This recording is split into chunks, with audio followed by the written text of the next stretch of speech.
천국 하면 보통 어떤 생각이 드세요? 뭔가 열심히 살고 믿음을 지킨 사람에게 주어지는 보상 같은 거요. 그런데 오늘은 어쩌면 그 생각이 완전히 틀렸을 수도 있다는 아주 도발적인 질문을 던져보려고 합니다. 이런 생각 되게 흔하죠. 착하게 살고 충성하면 나중에 저 세상 가서 더 좋은 자리에 앉게 될 거야. 마치 신과 일종의 거래를 하는 것처럼요. 선행 포인트를 착착 쌓아서 나중에 보상받는다는 그런 개념 말이에요. 그런데 말이죠. 만약에 이 모든 게 그냥 거대한 오해라면 어떨까요? 오늘 우리가 함께 살펴볼 이야기들은요. 이 천국이라는 개념에 대해서 정말 완전히 다른 거의 혁명적인 관점을 보여줍니다. 자, 그럼 먼저 이 거래라는 관점부터 한번 파고들어 볼까요? 신앙을 일종의 계약처럼 여기는 거 말입니다. 그러니까 거래적 신앙이라는 건 이런 거예요. 내가 기도를 하고 봉사를 하고 헌금을 내는 이 모든 행위가 마치 하늘나라에 있는 내 계좌에 적립금을 쌓는 것과 같다고 보는 거죠. 내가 이만큼 했으니 나중에 더 큰 축복이나 더 좋은 자리로 돌려받아야 한다. 이런 계산이 깔려 있는 겁니다. 근데 오늘 우리가 볼 자료에서는 바로 이 지점을 비판해요. 이런 생각은 신앙 그 자체를 어떤 더 큰 목적을 위한 수단으로 만들어버린다는 거죠. 그리고 사실 예수님이 들려주신 여러 비유를 보면 바로 이런 거래적인 생각의 정면으로 아니라고 말씀하시는 걸 볼 수 있습니다. 그 첫 번째 증거가 바로 이 이야기입니다. 부자와 나사로의 비유. 아마 많이들 들어보셨을 거예요. 화면을 보시면 아시겠지만 이 두 사람의 삶, 이건 정말 극과 극이죠. 한 명은 매일 파티를 열고 최고급 옷을 입는데 다른 한 명은 그 집 대문 앞에서 굶주리며 상처를 핥아주는 개들하고만 지내요. 이 비유는 일부러 우리 마음을 좀 불편하게 만들 정도로 이 둘을 극명하게 대비시키고 있습니다. 자, 그럼 여기서 질문이 생기죠. 이 부자는 도대체 왜 벌을 받았을까요? 단순히 돈이 많아서? 부자라는 것 자체가 죄였을까요? 그렇게 생각하기 딱 좋죠. 하지만 이야기는 완전히 다른 걸 지적하고 있습니다. 핵심은 소유가 아니었어요. 바로 무관심이었습니다. 그는 자기 집 문 바로 앞에서 죽어가는 사람을 매일 봤어요. 보고도 아무것도 하지 않았죠. 그러니까 심판의 기준은 그가 무슨 나쁜 짓을 했느냐가 아니었던 거예요. 오히려 당연히 해야 할 일을 하지 않은 것, 바로 그 무관심이 죄였던 겁니다. 이 무관심이라는 주제, 사실 이게 얼마나 중요한지는 양과 염소의 비유를 보면 정말 더 명확해집니다. 이 이야기에서 왕이 사람들을 나누는 기준 한번 보세요. 거창한 게 아니에요.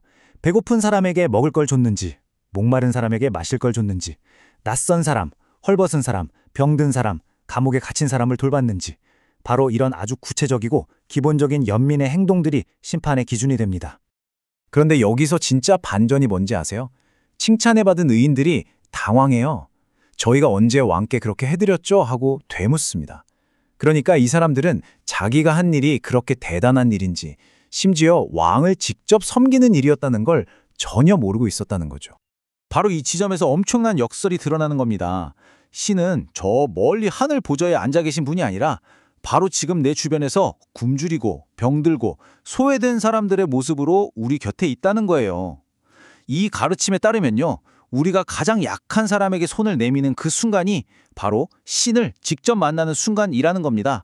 정말 놀랍지 않나요? 자, 그럼 정리를 좀 해보죠. 천국이 내가 열심히 일해서 얻는 보상이 아니라면 그럼 도대체 뭐에 대한 이야기일까요? 이걸 설명해주는 또 다른 기가 막힌 비유가 바로 포도원 품꾼 이야기입니다. 보세요.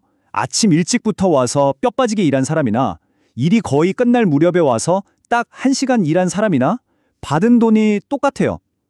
이건 우리가 생각하는 일한 만큼 번다는 공정함, 그 공로의 논리를 그냥 완전히 박살내버리는 거죠. 메시지는 분명합니다. 천국은 내가 얼마나 자격이 있는지, 내가 얼마나 많은 공로를 쌓았는지로 들어가는 곳이 아니라는 거예요. 전적으로 주인, 즉 신의 은혜로 주어지는 선물이라는 거죠. 이건 집 나갔다가 재산 다 탕진하고 돌아온 아들을 아버지가 그냥 꼭 껴안아주는 탕자의 비유에서도 똑같이 나타나는 원리입니다. 아들이 잘나서가 아니라 아버지가 그냥 사랑하니까요.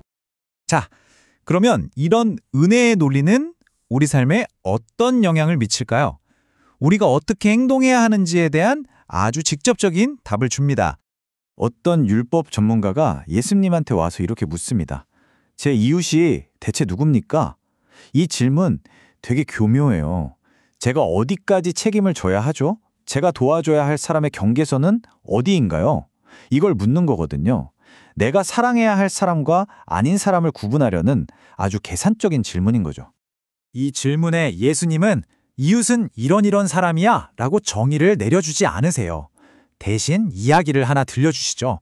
바로 선한 사마리아인의 비유입니다. 강도 만나서 죽어가는 사람을 존경받는 제사장도 레위인도 그냥 지나쳐요.